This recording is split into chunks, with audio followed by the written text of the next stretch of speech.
Alrighty, so let's take up some of these questions. Number one, I want to take it up really quickly. I have a negative exponent, so I have to flip the base. So this becomes 1 over 7 squared, which means this is 1 over 49. 1 times 1 is just 1. 7 times 7, you get that. B, this just equals 1. Anything to the power of 0. Here, same thing. You flip the base, so 1 over 10 to the power of 5. So this is 1 to 10 to the power of 5. So 1, 2, 3, 4, 5. Right, so 1 over a million. Right. This one, the negative is inside the bracket. And so that means this is equal 1 as well. The negative exponent it means you flip the base. So you get 1 over negative 6. In other words, is the same as just negative 1/6. Ms. J. Yeah. On the answer key, you put first, you put 1 over 100,000. 10 to the power of 5 is, yes, 100,000. Sorry. 1 too many zeros there. Sorry. Okay. Thank you. For F, negative exponent means you flip the base, so it's 1 over negative 7 squared. Since that negative 7 is in the bracket, that means when you square it, you get 1 over positive 49. Okay. 6, anything to the power of 0 is 1. Here you flip the base, so again you have negative 5 over 2 cubed. So negative 5 cubed gives you negative 125, and then 2 cubed gives you 8. Okay, so as long as there's just that one negative, it doesn't matter where you put that in the numerator or denominator, as long as there's just that one negative. This one, if you are dividing, you have keep, change, flip. So this one, when I work it out, it's going to be 81 over 5 to the power of 4. What's that? 5, 25, 6, 25? Is it? 5 times 5 times 5 times 5. 625, yeah. Okay. And then divide means you times the reciprocal. So here you are going to get 5 to the power of 6, which is 15625 over negative 3 to the power of 6. So it's become positive 729. Alright, so remember you multiply the reciprocal. And then when you multiply and divide, yeah, Jumon? Can you just subtract the exponent? Oh yeah, it is the same. Oh, that's what I was supposed to do. Negative exponents. Yes, that is a much better idea. But if you didn't, you will still get the same answer. But yes, that's why I made this question. Okay, so for this one, notice the base are the same.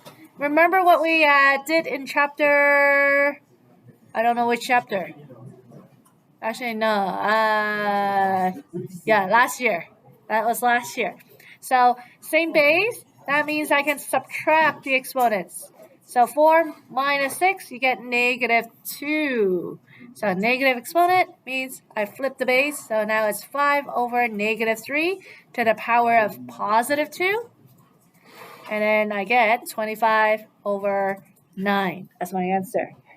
Let's say I didn't do that and I got all those big numbers. At the end, after you multiply and divide, you can still reduce down to 25 over 9. It's the same. All right, it's just that one you deal with bigger numbers. Okay, number 2 right here says simplify. So notice I have brackets right here. So when it means simplify, it means I am distributing it first and then collecting like terms. This right here, don't forget, this minus is like the same as there's a negative 1 right here. So you do have to distribute that negative 1 to everything inside.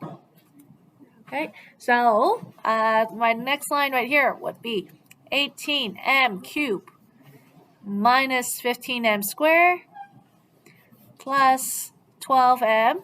When you do these, don't rush. Make sure you do it step by step, because once you miss one sign, your whole math is wrong.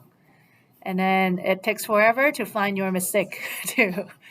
So plus m squared, and then negative 1 times positive 9 is negative 9. So again, the trick right here, make sure you multiply that negative 1 into everything in your second bracket. Okay, collect like terms. So these two go together. So I get 14m cubed. And then these two go together. So I get negative 7m squared. And then and then nothing goes with the m term, so plus 12m, and then minus 9. Okay, so that's my answer for 2B. Okay. Expand and simplify. So for example here, D, this one, very common mistake. People like to just write this. W squared minus 64. What's wrong with just writing it like this? When don't I just square this? You also have to do like Yeah, so this is not it. If you write this out, it's W minus 8 times W minus 8. So when you do FOIL, you actually have a middle term. So W times W, you get W squared. W times negative 8, it's negative 8W. Negative 8 times W is another negative 8W. And then negative 8 times negative 8 is plus 64. So your answer for this one is actually W squared minus 16W plus 64. Big difference. Alright? So make sure. This is like the number one common mistake that people do in this chapter. When you see this, it means 2 brackets. Okay, so that means you have to do FOIL. It's 2 binomials multiplying. So FOIL, and you get that. Otherwise, you're going to lose your middle term. Okay. Okay, let's say. Okay, let's do 5B right here. Okay. Actually, let's do D. Okay, I have 4 terms. So 4 terms, big kids. What should I do? When there's 4 terms, what type of factoring should I do? Group factoring. So split it up into 2. Looking at my first 2 terms, I can take out an 8x. Okay, so I have 8x bracket 2x plus 1, because 8x divided by 8x, that's just 1. And then in my second bracket right here, second set right here, negative 6x and negative 3. I want to take out a negative 3. Negative because the sign right here is negative. So when I take out a negative 3, I get 2x. And negative 3 divided by negative 3, I get plus 1. If you didn't take out a negative 3 and just a positive 3, you would have gotten negative 2x minus 1. And you can see it's not exactly the same. You need the 2 to be exactly the same. So that's why I took a negative 3 out. Once you have that, then that means your 2 brackets are going to be 2x plus 1 and 8x minus 3. Okay? And that's it. That's how you group factor. Write an algebraic expression for the surface area of the square-based prism. So number 6 right here. Remember the surface area formula for a prism is 2 length times width plus width times height plus length times height. Okay, so essentially what you're doing is you are plugging in these as your length, width, and height. So 2 times Length is, here, let me put a big bracket. So 3x plus 4, the width is the same, so it's square, plus width is 3x plus 4, height is x, plus length is 3x plus 4, and height is x. Okay. Notice I put a square bracket around all this because I have to deal with all of this before I times it by 2. Bad mess. Okay. So doing this, again, it's FOIL 3x plus 4 times 3x plus 4. Since I have done this so many times, I know that this is 9x squared plus 24x plus 16. The little shortcut, remember, is these two, times it together, you get 12x. Double it, you get 24x. That's your middle term. And then here you still do FOIL. Even though it looks a little weird doing it backwards like this, it's the same. Your monomial times your binomial. So this is 3x squared plus 4x. And this is 3x squared plus 4x. Same thing. All right, collect like terms. So this and this goes together, and this goes together. So that is 15x squared. This and this and this go together. So that is 30x. And then lastly, the 16 by itself. So plus 16. Okay.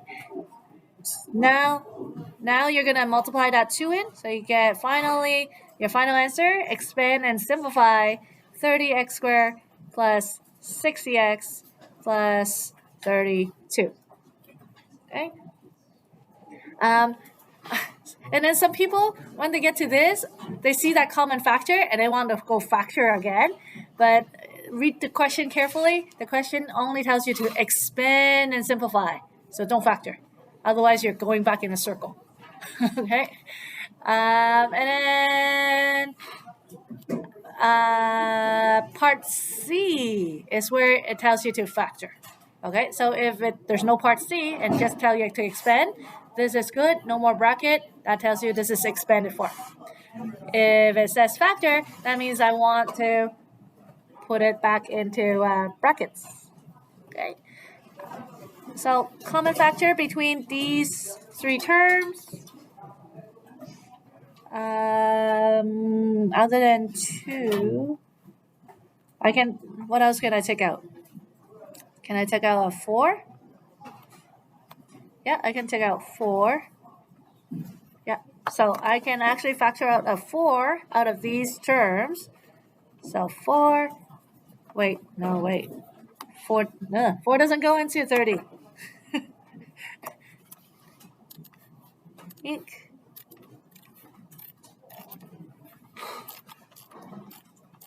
Is it just 2? What did I put? SY answer number 6C. 6C. Yeah. So it is 2. Okay. So 2, and basically you get back to here. Okay, but that's the difference between expand and simplify. And then here is a trinomial that you can actually work out.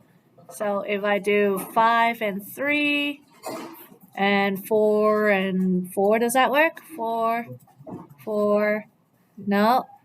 8 and 2, nope. 2 and 8, 2, 8, no. What is it? Oh, it is 4 and 4.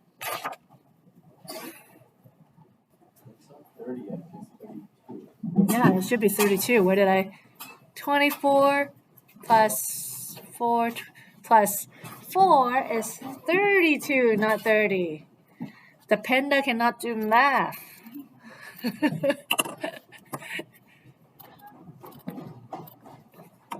32, 64. So when you divide it, this is 32. There you go. Okay. So when you cross multiply, you get that 20x plus 12x, which gives you the middle term 32x. Okay, so that's how I know these are the right factors. Again, we write it horizontally as my brackets. So I get 2 5x plus 4 times 3x plus 4. Okay, and then this is factor 4. So remember, this is expanded form. Expanded form.